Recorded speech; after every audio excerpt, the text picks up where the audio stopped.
Ditepuk sama Adiba, Devi pun langsunglah menoleh ke arah si Adiba kan. Marah dia, Wak. Dan tiba-tiba aja Devi menjatuhkan kantong tersebut sehingga darah yang berwarna kali itu berceceran menuhin lantai di bawah mereka. Hai, wassalamualaikum warahmatullahi wabarakatuh. Terima kasih sudah klik video ini. Oke, jadi di malam ini kembali lagi aku akan membawakan kisah horor Wawa part 111. Part 111, maaf. Udah beragam kisah horor yang aku ceritain ya. Udah ada kisah kuntilanak, ada biasa. Kisah pesugihan udah banyak. Gangguan makhluk gaib, apalagi tersesat di desa gaib udah banyak kali. Dan segala macamnya ada kayaknya, Wak ya. Makanya aku pengen ngucapin terima kasih banyak nih buat Wawa semuanya yang sudah berkenan berbagi kisah horor kalian kepada kami semua. Sehingga koleksi cerita horor kami pun makin banyak. Dan di malam ini aku akan menceritakan satu kisah horor yang tidak kalah epik sama KHW biasanya, Wak.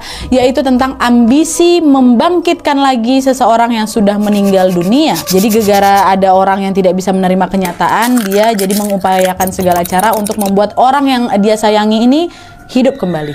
Hidup kembali, tanda kutip hidupnya, Wak ya. Dan yang pasti menghidupkan ini dengan jalan yang tidak benar, Wak, yaitu dengan bantuan iblis. Sebenarnya kisah ini sedih kali, Wak, tapi harapannya ada hikmah yang bisa kita ambil dari cerita ini ya. Penasaran kalian sama gimana ceritanya? Jadi tanpa menunggu waktu yang lama, kita langsung masuk aja ke ceritanya. Check it out.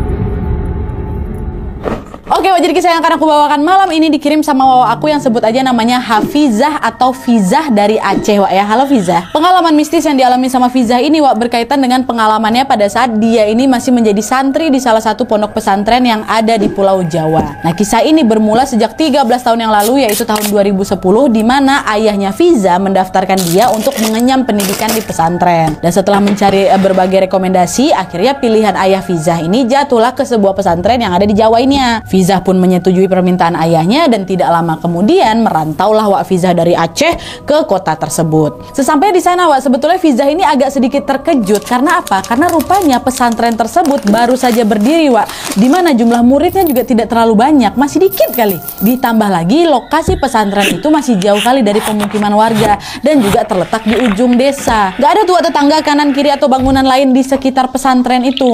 Justru pesantren itu malah dikelilingi ladang tebu yang memang luas dan tinggi kali. Dan hal itu pula lah yang membuat suasana malam di pesantren itu pun jadi cukup syahdu. Kalian bisa bayangin ya, berada di suatu tempat yang jauh dari mana-mana, nggak dengar suara motor, nggak ada suara tetangga teriak-teriak berisik ya kan. Adanya cuma suara jangkrik sepanjang malam ya. Memang agak nyaman kali lah, tapi kalau aku nggak bisa, takut aku kayak gitu tuh. Tapi pastinya akan nyaman sekali untuk belajar kan, Wak. Nah, pesantren ini, Wak, dipegang oleh sepasang suami istri yang kita sebut aja Umi dan Abi. Nah, setelah mengurus administrasi dan lain-lainnya, Fiza pun akhirnya berkenalan lah dengan teman-temannya yang juga datang ke pesantren itu. Ternyata, Wak, di pesantren tersebut baru ada 12 orang santri aja, Wak. Dimana beberapa diantaranya bernama Adibah, Hania, Rani, Devi, dan Fiza sendiri. Ini yang 4 ini aku sebutin yang memang nanti akan ada di cerita ini, Wak. Dan mereka semua ini ber-12 orang ini pun berasal dari daerah yang berbeda-beda. Ada yang memang dari Jawa sendiri, ada yang juga dari provinsi lain di Indonesia. Meskipun secara latar belakang berbeda, Wak, mereka pun mengenal cukup dekat nih satu sama lain. Yang dimana salah satu faktornya karena jumlah santrinya kan nggak begitu banyak tuh. Jadi mau nggak mau kemana-mana mereka selalu barengan lah, ngaji bareng, pergi ke asrama bareng, sekolah bersama, bareng-bareng aja lah terus intinya. Nah, selama beberapa bulan pertama di pesantren itu, Wak, segala sesuatunya berjalan normal seperti biasa. Singkat cerita, beberapa bulan kemudian, yaitu sekitar bulan Agustus tahun 2010, pesantren mereka ini mengadakan liburan, Wak, di salah satu pantai yang memang juga terletak di Jawa itu. Berangkatlah mereka ke sana, Wak, dengan menggunakan bis. Dan liburan kali ini, Wak, mereka juga ditemani oleh para pengurus pesantren. Nah, sesampai di pantai itu, Wak, seperti biasa mereka pun langsunglah bermain-main air. Ada yang berenang juga, ada yang berfoto-foto. Hingga beberapa saat kemudian salah satu kawannya Fizah, yaitu Devi, dia mau buang air kecil, Wak. Nah, Devi ini pun meminta temannya yang bernama Rani untuk menemaninya ke kamar mandi yang memang disediakan di pantai itu. Nah, Rani pada saat itu sedang puas bermain-main air, bersedia, Wak, dia menemani si Devi. Dahlah mereka jalanlah ke kamar mandi yang dimaksud. Nah, pada saat itu ternyata Devi sedang dalam masa haid. Jadi selain buang air kecil, Wak, dia juga bermaksud untuk mengganti pembalut nih. Dahlah kan sat, udah selesai nih dia ganti pembalutnya dengan yang baru. Tapi rupanya di kamar mandi tersebut, Wak, nggak ada cukup air untuk mencuci itu pembalut yang kotor. Air yang keluar dari keran kamar mandi umum tuh cuma cukup buat basuh bekas buang air kecil. Nggak ada air nih buat bersihin itu pembalut kotor, maaf nih, Wak ya. Nah, karena bingung kemana harus meletakkan pembalut kotornya ini, Devi pun meminta tolonglah sama si Rani dari dalam kamar mandi. Dia bilang, apa? Siapa Rani? Tolong cariin aku plastik lah Wak, tolong. Nah mendengar itu Rani pun langsunglah pergi menuruti permintaan Devi. Dan dia balik lagi nih bawa kresek ya kan, bawa plastik. Ini ada plastiknya, cepatlah sikit. Dan setelah dapat plastik, Devi pun langsung itu Wak, maaf ya, membungkus pembalut yang kotor itu, yang masih banyak darah itu dengan plastik tersebut dan membawanya kembali ke bibir pantai. Masih macam dikantonginnya entah kayak gimana lah, pokoknya dia bawa lagi lah itu keluar ke bibir pantai itu untuk main-main lagi sama kawan-kawannya. Dan di sana pun mereka bersenang-senang di pantai hingga hari menjelang sore. Waktu sore dah tiba, para pengurus pun langsung memanggil mereka untuk kembali ke bis dan bersiap-siap pulang ke pesantren Wak. Nah balik kata pesantren, kata pengurus, balik dah, siap-siap lah masuk bis, cabut pulang. Nah setelah para 12 santri ini masuk ke dalam bis dengan jumlah yang lengkap, bis pun langsunglah melaju meninggalkan pantai tersebut kan Wak. Nah di tengah perjalanan Wak, Devi baru ingat kalau dia melupakan plastik hitam berisi pembalut kotornya itu. Ternyata itu plastiknya masih dia tinggalkan gitu aja di pasir pantai Wak. Posisinya belum dia buang ke tempat sampah. Devi yang panik pun langsung bilang ke Rani, kayaknya aku lupa lah buang tadi pembalut dalam plastik itu ke tempat sampah. Aku tinggalin di mana pembalut tuh? Tapi aku cuci kan? Nah Fiza Wak yang tiba-tiba nyaut, bukan si Rani. Belum Fiza, tadi air nggak ada di situ. Nah tuh ngapa nggak kau buang ke tempat sampah aja Dev? Nah itulah dia rencananya memang mau ku bersihkan di pesantren, malah terlupa gua. Nah mendengar hal itu Wak, beberapa kawan yang lain pun terkejut nih. Tapi Rani mencoba menenangkan Devi. Udah Wak, nggak apa-apa kok, nggak usah terlalu dipikirkan. Insya Allah nggak napa-napa katanya. Nah setelah ditenangkan, Devi pun tampak tenang dan tidak terlalu memikirkan hal itu lagi. Nah sesampainya di pesantren Wak, mereka pun kembali ke kamar masing-masing sekalian mandi untuk persiapan sholat maghrib berjamaah. Namun pada saat semua kawan-kawannya ini lagi membersihkan diri, cuma Devi lah Wak yang nggak langsung mandi. Dia justru macam rebahan gitu di kasur dan tidak lama kemudian ketiduran. Kawan-kawan yang lain waktu itu masih memaklumi, oh mungkin kecapean dia tuh, kan lagi haid pula dia ya kan. Dah Fiza sama kawan-kawannya pun menujulah ke musola pesantren untuk sholat berjamaah, kecuali 3 orang temannya memang sedang haid. Pertama Devi tadi, Haniah sama Farah. Nah ini mens juga nih. Tapi meskipun tidak sholat, Haniah sama si Farah ini melakukan zikir dan amalan-amalan yang boleh dilakukan saat haid itu loh Wak, sebagaimana peraturan yang memang diwajibkan di pesantren tersebut juga. Sedangkan Wak, si Devi dia masih juga ketiduran di kasurnya. Nah Haniah sama si Farah pun coba bangunin dia lah kan, Dev, ayolah Dev, bangunlah weh, zikir kita sama-sama. Gak direspon sama si Devi, diam aja dia. Nah singkat cerita, sekitar setengah 8 malam, kawan-kawan yang lain pun kembalilah ke kamar usai melaksanakan ngaji maghrib sekalian juga sholat isya. Nah disitulah Wak mereka nengok si Devi udah bangun dan sepertinya bersiap untuk mandi. Tapi Wak yang anehnya, Devi itu bukan langsung mandi. Dia malah jongkok di depan pintu kamar mandi sambil ngelamun. Aduh merinding gak sih? Dan FYI Wak, kamar mandi ini terletak di sisi lorong ya, sehingga anak-anak yang lain tuh bisa nengok keberadaan si Devi nih. Dia waktu lalu orang, apa si Devi? Temenung tuh jongkok Wak depan kamar mandi itu. Nah Fiza yang keheranan, dia langsung lah nanya ke kawannya, weh Dev, ngapain kau di sini? Mandilah kau dulu sana, bentar lagi kita makan malam, terjongkok pula kau di sini katanya. Nah di situ Devi dia mau nggak jawab sama sekali, dia cuma berdehem-dehem aja. Jongkok tapi tuh. Ya Allah. Nah Fiza sama kawan-kawan pun ngambil pusing dengan perilaku anehnya si Devi ini. Mereka pun memutuskan masuk lagi ke dalam kamar. Akhirnya mereka makan malam lah itu bersebelah saja Wak, tanpa kehadiran si Devi. Dan karena Devi ini nggak kunjung kembali, akhirnya 2 orang temannya pergilah ke kamar mandi kan buat ngecek keberadaan si Devi. Sesampainya di kamar mandi tersebut Wak, ternyata mereka tidak menemukan Devi. Kamar mandi itu ada macam 4 bilik kecil gitu lah Wak. Mereka buka satu-satu, nggak ada Devi di situ loh, kosong semua ya. Nah 2 orang kawannya pun jadi panik kan, woi Devi kok kemana Devi? Kata mereka berkeliling lah itu di setiap sudut pesantren sambil manggil-manggil nama si Devi nih. Akan tetapi Wak, Devi belum juga ditemukan.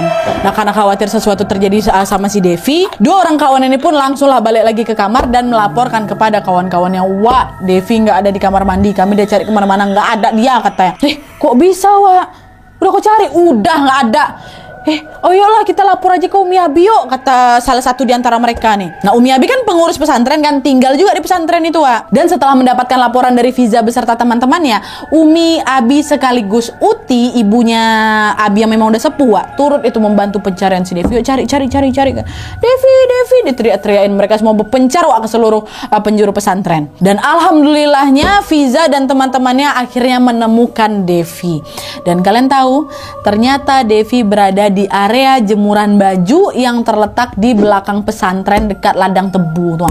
Anehnya lagi, aduh, Devi dalam posisi ini, maaf ya Wak, sebelumnya maaf kali. Devi dalam posisi buang air besar dan dimain-mainkannya kotorannya tuh pakai tangannya. Maaf ya. Tuh kata Fiza. Apa nggak terkejut Fiza sama kawan-kawannya kan? Devi pun menyadari Wak Fiza sama kawan-kawan ini datang. Bukannya malu apa kayak gimana, enggak Wak. Devi ini malah tersenyum gitu sama mereka kan. Gitu. Ngeringai deh ke arah si Fiza sama kawan-kawannya Pak. Sambil main-mainin itu. Oh ya Allah, melihat pemandangan itu sontak lah mereka semua lari sekencang-kencangnya, nggak ada yang berani nyamperin si Devi, kabur semuanya dan langsung melaporkan kejadian itu kepada yang lain. Akhirnya Wak Umi yang pada saat itu kebetulan lagi pakai sarung tangan tuh, kalian sarung tangan kain tuh, langsunglah dibersihkan kotoran yang ada di tangannya si Devi dan beliau juga langsung menyelimuti tubuh Devi dan membawa Devi ke kamar. Nah, pada saat melewati kawan-kawan ini Devi lagi-lagi tersenyum menyeringai Wak. Gitu. Nah waktu itu mereka berpikir, oh Devi ini kerasukan mesti ini ya kan. Kerasukan Umi pasti Devi kerasukan Umi ya. Ini bukan kesurupan, jangan ngada-ngada kalian kata Umi. Dan setelah penemuan si Devi itu, semalaman mereka semua berjaga menunggu si Devi yang lagi tertidur. Karena takut terjadi apa-apa sama si Devi ya kan. Nah barulah keesokan harinya Devi pun terbangun dari tidurnya dalam keadaan yang memang masih sama kayak kemarin. Dia masih kayak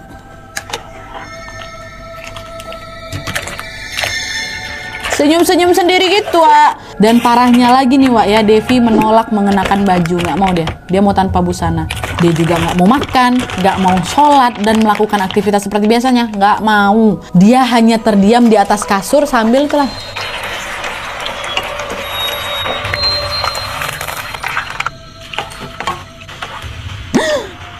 Nah Umi yang tahu kalau keadaan Devi ini belum membaik, kemudian akhirnya membawa si Devi ke musola untuk diruqyah Wak. Di titik ini Wak, sebenarnya pihak pesantren ini belum memberitahukan kondisi Devi kepada keluarganya karena mereka pikir Devi ini akan kembali normal kok usai diruqyah. Tapi ternyata prasangka tersebut salah besar. Selesai diruqyah Wak, bukannya membaik, kondisi si Devi ini justru malah menjadi-jadi Wak. Umi dibantu dengan santri lainnya pun kemudian memapah Devi balik lagi ke kamar nih. Tapi Wak, belum sampai ke kamar, masih di perjalanannya Devi kembali melakukan satu hal yang di luar nalar, di mana Devi tiba-tiba melepaskan diri dari pegangan kawan-kawannya dan langsung berjongkok untuk buang air kecil pada saat itu juga. Posisi ramai nih, kawan-kawannya ada di sebelah-sebelah dia nih, belum sampai di kamar, itu juga bukan kamar mandi, langsung jongkok buang yang kecil ya. Ada Abi juga loh Wak, padahal di situ tuh ha. Dan di saat yang bersamaan lagi-lagi Devi tersenyum kecil kepada semua teman-teman yang ada di sana. Tapi senyum tuh aneh tuh. Ini pipis nih, jongkok kan. Ya Allah, kok terbayang aja. Oh, kayak ini. Kayak si Imingnya medium yang di atas meja yang waktu di CCTV nampak tuh kan, yang di kamera tersembunyi sama fotografer, ya itulah pokoknya kan dia ada pipis di atas itu, kayak gitu. Aduh terbayang. Nah karena dirasa semakin parah dan sulit untuk ditangani, akhirnya barulah itu Wak Umi nelpon keluarga si Devi dan memberitahukan perihal kondisi Devi. Umi juga meminta keluarganya Devi untuk datang langsung ke pesantren dan membawanya pulang untuk sementara waktu. Karena apa? Karena kondisi Devi sudah tidak memungkinkan untuk tetap berada di pesantren beserta teman-temannya, bersama teman-temannya. Dan FYI pada saat itu pula lah pihak pesantren mengetahui bahwa ternyata Devi ini adalah anak tunggal yang cuman tinggal berdua sama mamanya, sedangkan ayahnya udah lama meninggal Wak. Nah setelah mendapatkan telepon tersebut, ibunya Devi pun langsung menjemput si Devi di pesantren dan membawa pulang si Devi untuk diobati. Seminggu, 2 minggu, sampai 4 bulan berlalu Wak, sejak Devi ini dijemput sama ibunya. Pihak pesantren belum juga mendapatkan informasi perihal keadaannya si Devi setelah kejadian itu. Apakah dia sudah membaik atau apa yang terjadi sebenarnya sama dia, tidak ada satu orang pun yang tahu. Sampai-sampai pihak pesantren menyangka bahwa Devi ini tidak akan kembali lagi belajar di pesantren tersebut. Dan selama Devi pulang ke rumah Wak, di pesantren mulai terjadi gangguan-gangguan aneh. Mulai dari suara benda-benda yang bergerak sendiri, hingga puncaknya tiba-tiba muncul sebuah bola api yang mengelilingi langit di sekitar pesantren. Masalahnya nih Wak ya, bola api tersebut nggak muncul sekali, tapi muncul selama 4 malam berturut-turut, dan setiap kali bola api ini datang ngelilingin tuh selalu diiringi dengan suara lonceng. Kling ling ling ling ling ling. Entah apa artinya. Pihak pesantren pun nggak diam aja, Wak. Mereka sudah melakukan berbagai cara untuk menangani gangguan tersebut. Mulai dari doa bersama, zikir, segala macam upaya lah mereka lakukan, tapi ternyata tidak berhasil juga menghentikan semua gangguan tersebut.